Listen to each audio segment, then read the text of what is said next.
to produce an order on what the court addressed orally on our recusal motion? Yes, ma'am. I'm going to produce an order basically bundling all, since there are 3 motions to recuse, to one to be spun on the wheel so that we don't get 3 separate people hearing these particular matters. So I will do that effective today. Okay. So does that answer your question? It does with respect to that. The other issue was I think the court was holding under advisement our motion to quash. That makes this moot at this point in time. Okay. So since I'm not going to have a hearing at this point or at any time in the future, you can re-raise it at that point in time if you so desire. That's fine. So we'll I'm telling you at this point in time, I have no desire to resolve that. I don't need to at this point in time. Okay. All right. Those are the questions that I had. Okay. All right. Madam, unless you have anything else, you all can be excused.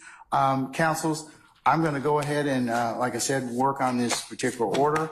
I actually memorialized the order in writing and the motion to recuse in terms of the sending it to another judge pursuant to 25.1 through 25.7. And we'll see in a little bit, depending upon how it's ruled upon. All right? All right.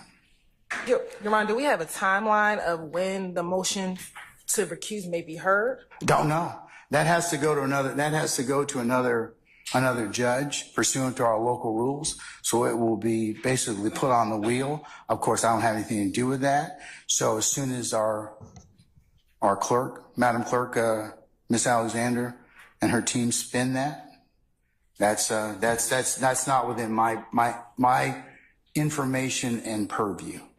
Is this something that we can expedite? I mean, the state does have very concerns that we hold the jurors indefinitely regarding this matter. Is there anything that could be expedited so that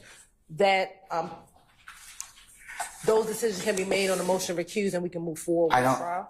While I understand your concern, I think the rules of transfer and recusal are pretty clear that I'm not going to comment on anything that is pending at that point in time. So, hopefully it will get done fairly quickly in terms of somebody acting on it. Okay. All right, thank you, Your Honor. Okay. Anybody else? Mr. Steele, you rose just a second ago. Did you want to say something, sir? No, I thought you were recessed. Okay. All right. Okay. Okay. Then we're in recess and we'll see you in a little bit. Okay. All right. We're in recess.